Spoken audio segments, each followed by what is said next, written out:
আসসালামু আলাইকুম। আপনি যদি মুসলমান হন দয়া করে এই ভিডিওটি স্কিপ করবেন না। কিছুদিন আগে তারেক রহমান সাহেব একটি বক্তব্য দিয়েছিলেন। বক্তব্যটি নিয়ে অনেক আলোচনা সমালোচনা হচ্ছে। এই বক্তব্যের ভিতরে কিছু ভয়ঙ্কর তথ্য লুকানো আছে। আজকে আমি প্রমাণ সহকারে আপনাদেরকে সেই ভয়ঙ্কর তথ্যগুলো তুলে ধরার চেষ্টা করব। আমি এই ছবিটি দিয়ে চ্যাটজিপিটিকে জিজ্ঞেস করেছিলাম, আচ্ছা আমি তোমাকে যে ছবিটি দিয়েছি সেটির অর্থ কী দাঁড়াচ্ছে সংক্ষেপে বলো।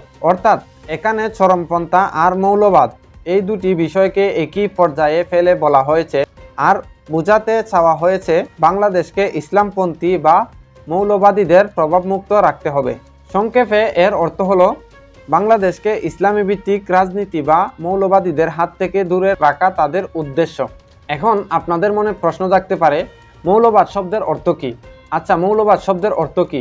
মৌলবাদ শব্দের অর্থ হলো কোনো ধর্ম বা মতবাদকে তার মূল ভিত্তি, আসল শিক্ষা এবং আদিরূপ অনুযায়ী মানা। সহজভাবে বলা যায়, আসল অর্থে মৌলবাদ কুরআন হাদিসের মূল শিক্ষা আঁকড়ে ধরা। রাজনৈতিক বা পশ্চিমা ব্যবহার, ধর্মীয় উগ্রতা বা সন্ত্রাস। এখানে একটি গুরুত্বপূর্ণ তথ্য আছে। প্রথম যে অর্থটি আছে, কুরআন হাদিসের মূল শিক্ষা আঁকড়ে ধরা, এটা হচ্ছে মূল অর্থ। পশ্চিমারা বা রাজনৈতিকরা যেইভাবে ব্যবহার করে এই শব্দটিকে, তা হচ্ছে ধর্মীয় উগ্রতা বা সন্ত্রাস।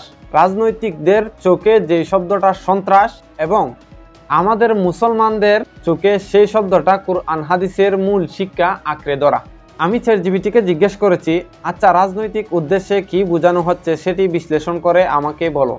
ইসলামী রাজনৈতিক শক্তিকে দুর্বল করা। মৌলবাদ শব্দটি ব্যবহার করে আসলে তারা বোঝাচ্ছে যারা ইসলামী আদর্শে বিশ্বাসী রাজনৈতিক দল বা আন্দোলন করে।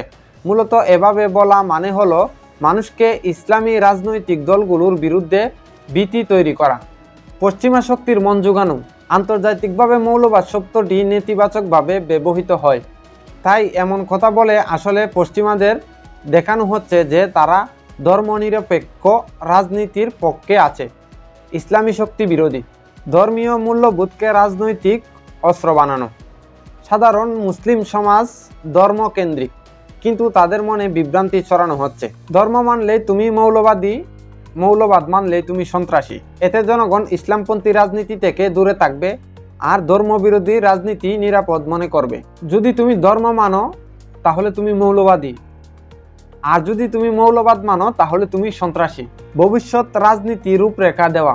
বক্তব্যের মধ্যে বোঝানো হচ্ছে বাংলাদেশকে তারা ধর্মনিরপেক্ষ ধাপে চালাতে চায়। ইসলামপন্থীদের জন্য এখানে কোনো জায়গা নেই।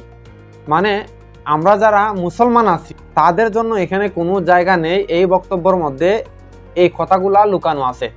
যদিও বক্তব্যটা সংক্ষেপে বলা হয়েছে, কিন্তু বক্তব্যের সারাংশ আপনার যদি আমার কথা বিশ্বাস না হয় অবশ্যই গুগলে সার্চ দিবেন বা অন্যান্য যেই সার্চিং প্ল্যাটফর্ম আছে ওইগুলাতে সার্চ দিয়ে দেখবেন এই শব্দগুলার মানে কি দাঁড়ায়। সহজ ভাষায় যদি হিসেব করি আমরা, এই বক্তব্যের রাজনৈতিক উদ্দেশ্য হলো ইসলামী রাজনীতিকে চরমপন্থা হিসেবে দেখানো, পশ্চিমাদের সমর্থন পাওয়া এবং দেশের জনগণকে ধর্মভিত্তিক রাজনীতি থেকে সরিয়ে আনা। তারেক রহমান সাহেব জেনে গেছেন বাংলাদেশের মানুষ এখন ইসলামপন্থী রাজনীতি চায়, সেজন্য তিনি এখন পশ্চিমাদের মন জোগানোর জন্য এই কথাগুলা আমাদের মধ্যে ছড়িয়ে